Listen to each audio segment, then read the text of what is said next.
Hello दोस्तों, स्वागत है आप सभी का मेरे चैनल पर। और इस वीडियो में हम डिस्कस करेंगे केवीएस एनवीएस का जो अभी रिसेंटली एग्ज़ाम हुआ है 10 और 11 जनवरी को, कि आंसर की कब तक आने की संभावना और अनुमानित एक हम कट ऑफ के बारे में बात करें कि किस लेवल का एग्ज़ाम था चारों शिफ्ट का, और कितनी उसमें अप्रॉक्स कट ऑफ कितनी जा सकती है। एक अनुमानित कट ऑफ की हम लोग इस वीडियो में डिस्कशन करेंगे। सबसे पहले आप सभी को पता है कि 4 शिफ्ट में केवीएस का पेपर हुआ है। 4 शिफ्टों में आप लोगों का पेपर हुआ है, जिसमें से 10 जनवरी को 10 जनवरी को आप लोगों का पेपर था, और 11 जनवरी को दो दो शिफ्टों में आप लोगों का पेपर हुआ है। 10 जनवरी और 11 जनवरी को आप लोगों के ये एग्ज़ाम हुए हैं, दो दो शिफ्टों में। पहले 10 तारीख को जो एग्ज़ाम हुए आपके 10 जनवरी को, फर्स्ट शिफ्ट के अंदर आपका पीआरटी का और जेएसए का एग्ज़ाम था, आप लोगों को पता होगा।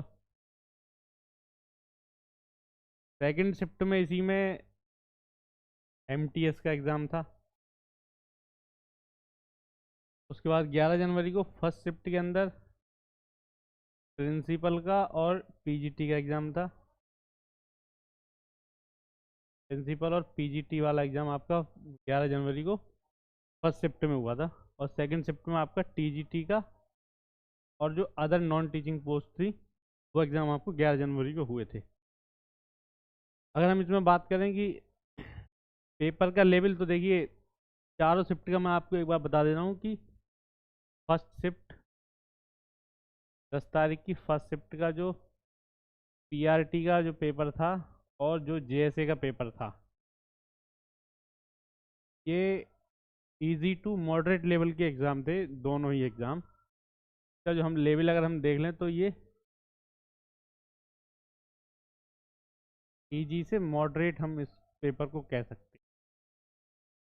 ये इस एग्ज़ाम का लेवल था पहली शिफ्ट का 10 जनवरी का।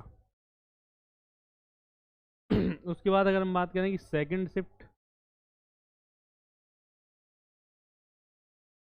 में आपका एमटीएस का एग्ज़ाम था, और एमटीएस का तो आप समझ सकते हैं कोई बहुत टफ लेवल आने वाला है नहीं, ये भी आपका एग्ज़ाम इजी टू मॉडरेट ही आपका था, क्योंकि लेवल के हिसाब से एग्ज़ाम होते हैं, तो एमटीएस का पेपर कोई बहुत टफ आने के चांसेस नहीं होते हैं।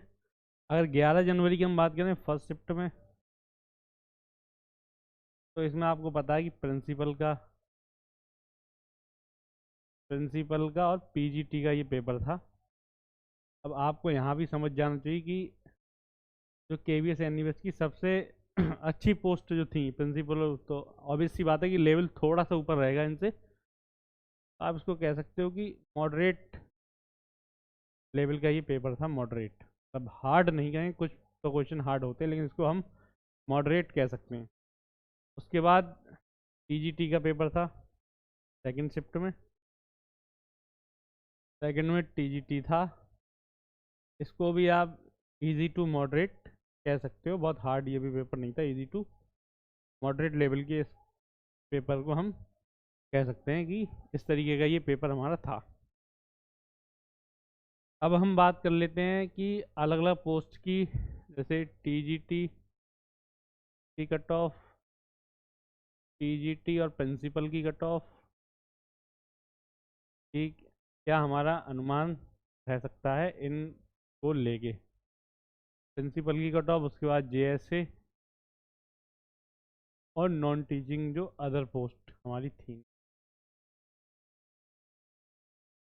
आप सबको पता है कि आपका 100 क्वेश्चन का पेपर था, और एक प्रत्येक क्वेश्चन 3 नंबर का था, क्योंकि ओवरऑल आपका पेपर 300 नंबर का था। अगर इसकी हम बात करें कि प्रिंसिपल की अगर हम एग्ज़ाम की बात करें और पीजीटी की बात करें, तो 170 से 180 के आसपास आपके अगर बन रहे होंगे नंबर, 170 से 180, तो कहीं ना कहीं आप एक सेफ जोन में हो सकते हैं। ऐसा मुझे लगता है कि 170 से 180 इतनी मिनिमम कट ऑफ जाएगी, इससे नीचे जाने की संभावना नहीं है, लेकिन इतनी इसी के आसपास रहेगी। इसलिए मैं 10 नंबर का, लोग कह देंगे 10 नंबर का आपने बहुत बड़ा गैप लेके वीडियो बना दी, लेकिन ये एक एवरेज में ले रहा हूँ कि इनके बीच में कट ऑफ रहने की संभावना है। टीजीटी की बात करूँ तो आप 190, 195 आप मान सकते हैं कि हमारी टीजीटी कट ऑफ रहेगी, और 200 प्लस, 205 से और 210 नंबर तक आपकी जो कट ऑफ देखने को मिलेगी जेएसए की और नॉन टीचिंग पोस्ट की, आपको यहाँ पे देखने को मिलेगी। ये आप देख सकते हैं कि जब कट ऑफ आएगी तो लगभग लगभग मैं कह रहा हूँ कि इसी के आसपास रहेगी। यहाँ पे मैं एक बार कट ऑफ लिख देता हूँ, ताकि आने वाले समय में अगर ये कट ऑफ रहे तो आप लोगों को बताने में आसानी हो कि मैंने क्या कट ऑफ बताई।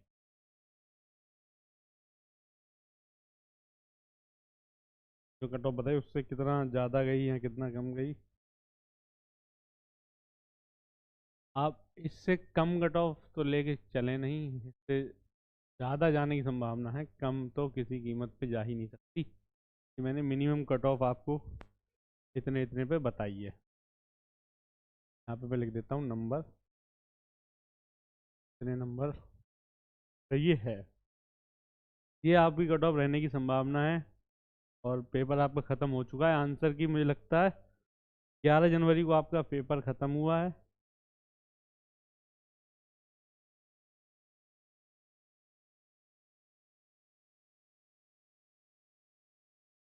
11 जनवरी को आप लोगों का पेपर ख़त्म हुआ है, और ये आपकी आंसर की लगभग एक सप्ते में आंसर की आ जाती है। आप मानिए 18, 17 जनवरी के बाद, 17 जनवरी के बाद आप लोगों की आंसर की आप लोग देखने को मिल सकती है। हो सकता है इससे पहले आ जाए, लेकिन इसके बाद तो आप लोगों को देखने को मिल जाएगी। ये ओवरऑल इसका है।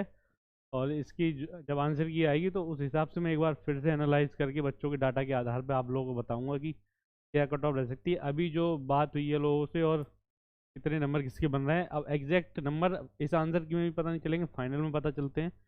लेकिन आप फिर भी मैं एक अंदाज़ा अभी के हिसाब से बता रहा हूँ कि इसके आसपास कट ऑफ रहेगी। और आंसर की आ जाए उसके बाद हम फिर से एक बार देख लेंगे कि क्या रहने वाला है, किस तरीके का एक्चुअल परफॉर्मेंस बच्चों का रहा, तो उसमें क्लियर हो जाता है सारी चीज़ें।